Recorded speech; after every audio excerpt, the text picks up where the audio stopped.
Hi, everyone. Welcome to another episode of Small Steps to Self-Love. My name is Shelby Lee. I am a mental health writer, and today I am joined by Liz Newman, who is a wonderfully talented poet who writes a lot about grief and kind of healing from that. So I'm really excited to talk with her today. I believe we met through probably Instagram, and Liz has joined the poetry club, which is really fun to get to know you better there.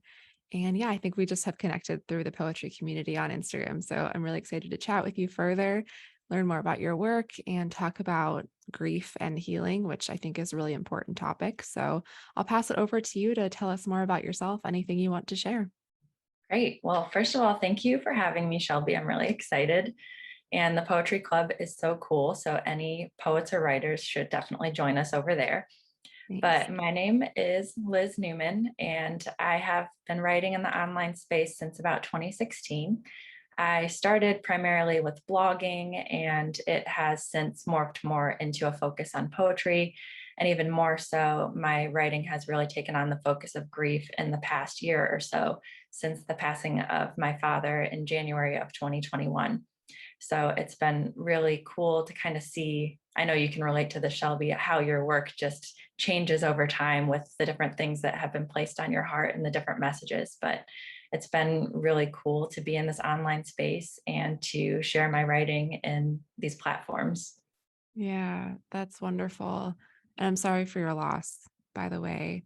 I always find, talking with other writers, like it finds us at the right time. I know you were writing from before that too, but then you were able to start writing about grief and hopefully that has helped you. Can you talk a little bit about how maybe writing or writing poetry about grief has helped you through it? Absolutely. So when it first happened, like we talked about, I had been writing poetry before that. And then when it happened, as loss usually does, it just knocked me off of my feet and just shattered all the illusions I had of what the future looked like, of what my life looked like. And I had a friend very early on that really lovingly said that she thought that poetry and writing would be one of my biggest tools that I would use as I was processing my grief. And she was really spot on. And in those early days, it wasn't even, I always tell people it wasn't a book that I ever planned on writing.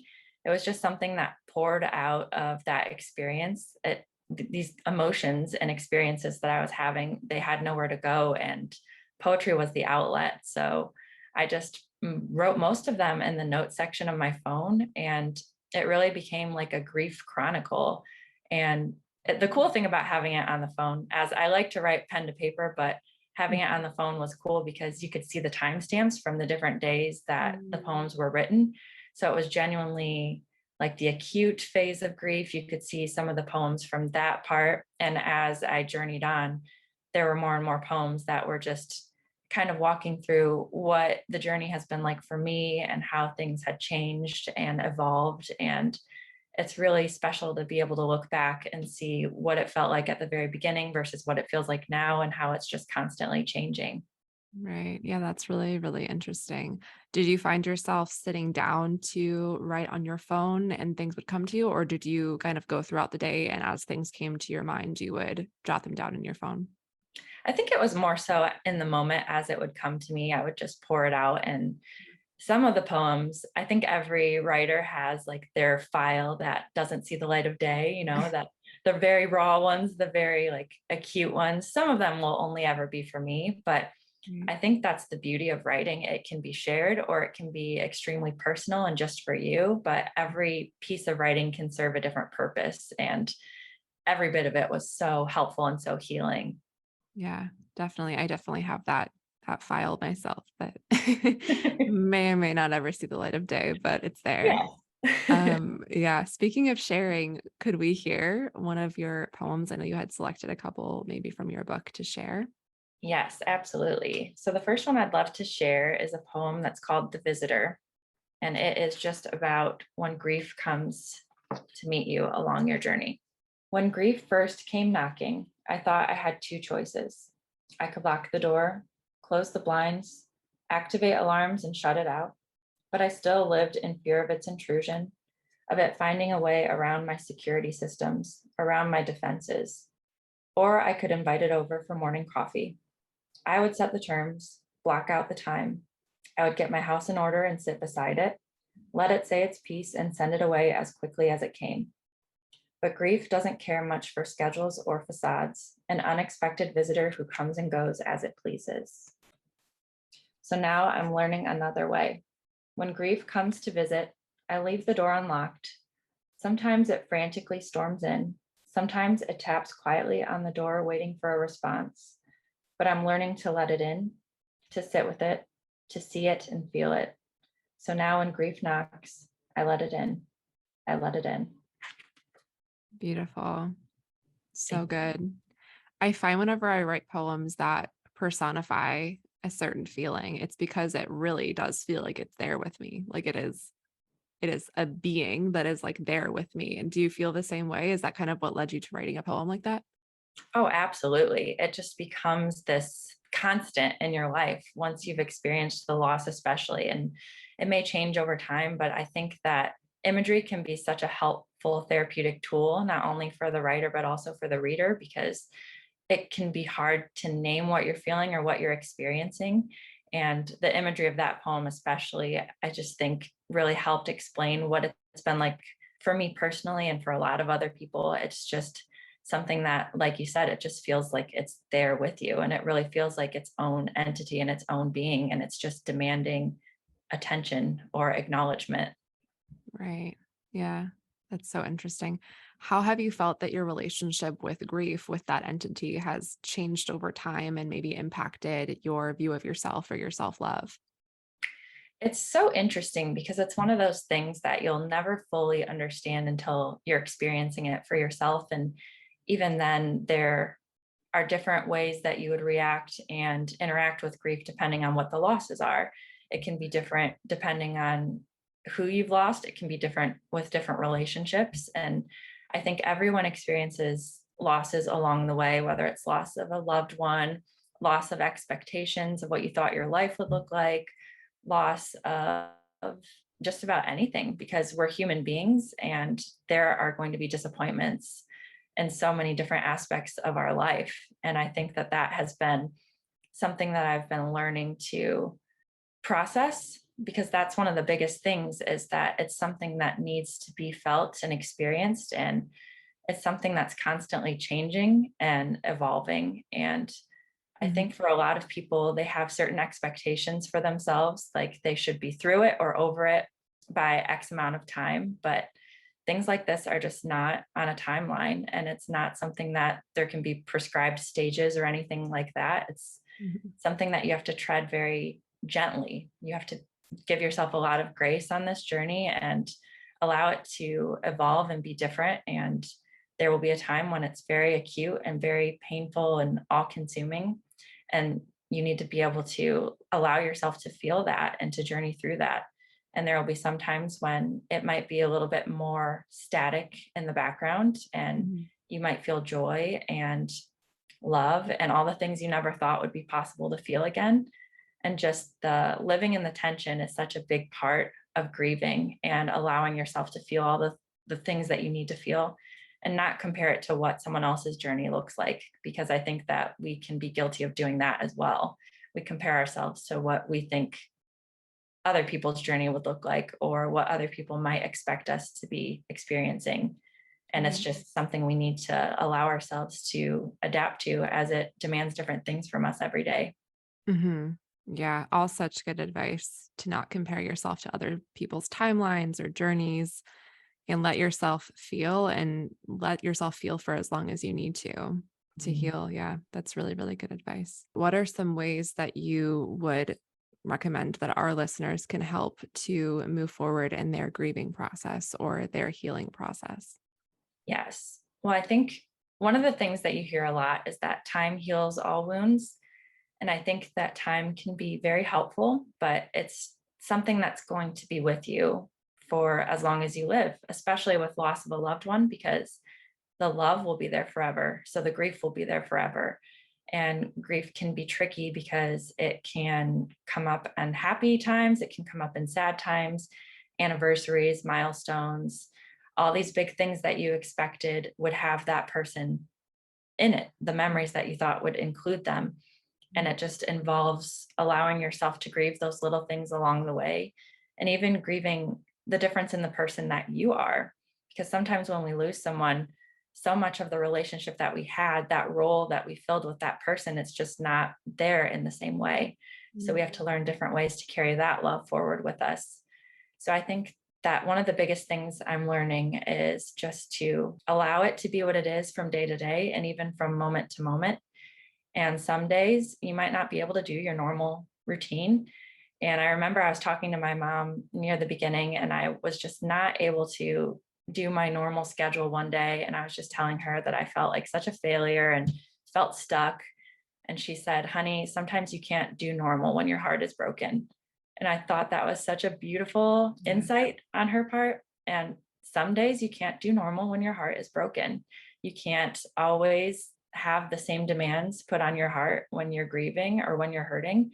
And rest is so vital, and just allowing yourself to feel the things that you need to process. And it's not a step backwards. I think that so many people think that it's supposed to be this linear kind of journey, and it's not. You might have a string of great days and then an impossibly hard day where you can barely get out of bed.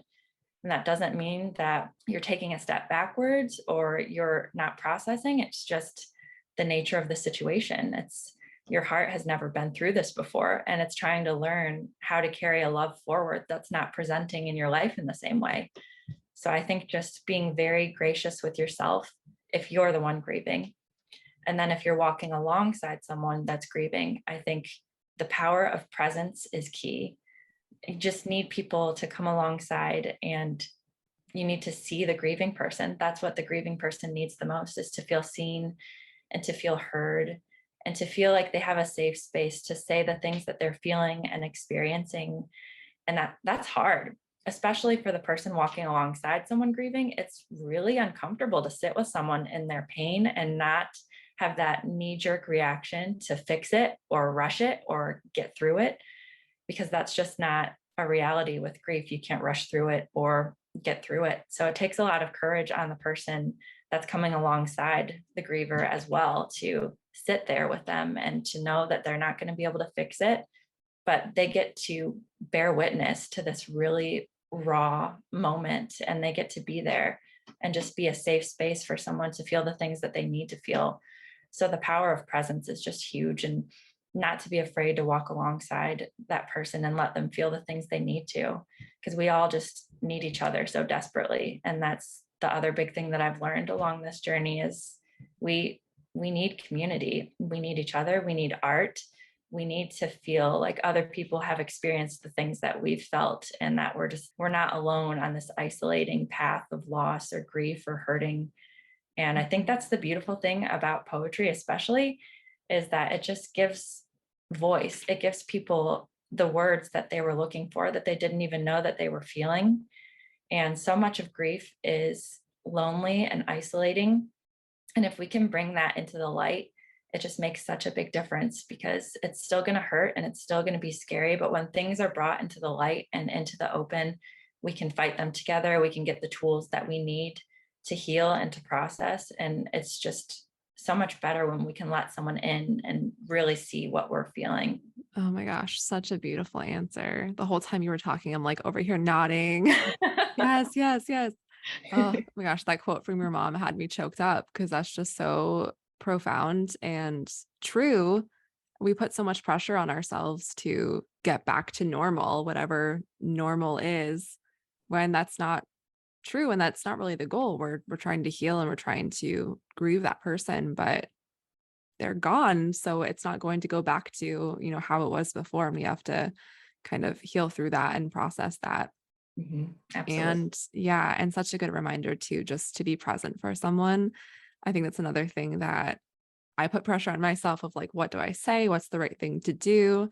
And just being present in that person's life and showing them support and love is really impactful on its own. So I think that's a really great reminder. And I just want to encourage people, because I've thought about this a lot, especially in light of my own loss. I have totally been the person that didn't want to bring it up to someone. I always thought, oh, maybe they're having a good day. I don't want to bring them down. I don't want to say the wrong thing. I don't want to do the wrong thing. But at least in my experience, I think an attempt at reaching out will always be better than saying nothing. Mhm. And just that presence is going to matter so much because grief, especially, is such a lonely thing. And the more often that they feel like someone is coming alongside them and reaching out, the better. Absolutely. Yeah, that's wonderful advice. Could we have you read another poem on this topic? I know you have just a book full of your grief journey, and they're all so, so beautiful. So I'd love to hear more. This actually ties really well into what we were just talking about. So Perfect. this one is called They'll See You. As the weeks turn into months and the world continues to turn, you may feel hopelessly stuck in the spot where grief greeted you. Others move forward, the world moves forward, but you feel motionless, hopeless, directionless because of what you've gone through. And I know you feel lonely here. I know you feel so alone. I've been there too. But one day when you're ready, you'll take a step forward too. But on the days when you're not, other hurting hearts can come and meet you. There are others who will wait with you, who will hurt with you. There are others who can say, I've been there too, and they'll see you. They'll see you. Oh, beautiful. That does tie in very well with the community and support we were just talking about. That's perfect. Yes. Thank you so much for sharing. And tell everyone the name of your book again and where they can find it. Oh, yes. My book is called I Look to the Morning Sky, and it's a book of poems and writing prompts for the grieving heart. And it is currently only available on Amazon, but it is available in paperback and Kindle versions. Awesome. Wonderful. And you may know if you've listened before and other people who listen weekly that I always give my listeners a small step to take with them on their self love journey. And so, since your book has prompts, I feel like sharing a prompt would be perfect for this week's small step. So, is there a prompt that you'd like to give our listeners this week? Yes. I get so excited about writing prompts because I think it's so fun. It's just when you love something, you want to share it so desperately with other people. So writing prompts feel like a great opportunity to do that. But anyway, Absolutely. okay. So this prompt is called Heart Check. How is your heart today? Allow yourself to reflect on the way you're feeling, the emotions you're experiencing. This can be a daily prompt for journaling and processing tough emotions, or it can serve as the first step to putting pen to paper for a poem. So then I included a tip. Like a home inspection, imagine that you're doing a heart inspection. What do you notice as you look around? What is the condition of your heart? In what ways could it use tender love and care? Is anything not as it seems? What do you hope people would notice if they were to look closely? What do you hope no one else notices? Wow, very nice. I'm going to definitely do this. This prompt. Wonderful. Thank you. I hope everyone can take a few moments to jot down their thoughts to that prompt and see how it goes for you. Awesome. Thank you so much for sharing that. And thank you for being here and opening up about grief and chatting with us about healing and your experience with that. I really appreciate it. Where can people find you if they want to connect with you and your poetry after listening to this episode? Yes, I am on Facebook. I had to jot them down because I can never remember. Liz Newman on Facebook, Liz_Newman_writer on Instagram, and then Liz Newman writer on TikTok. And I must say that I am on TikTok because of Shelby. Yes. Yes, so My favorite. trying to learn the ropes over there. It's a lot of fun on there. So It is yeah, fun. Liz Newman writer on TikTok too.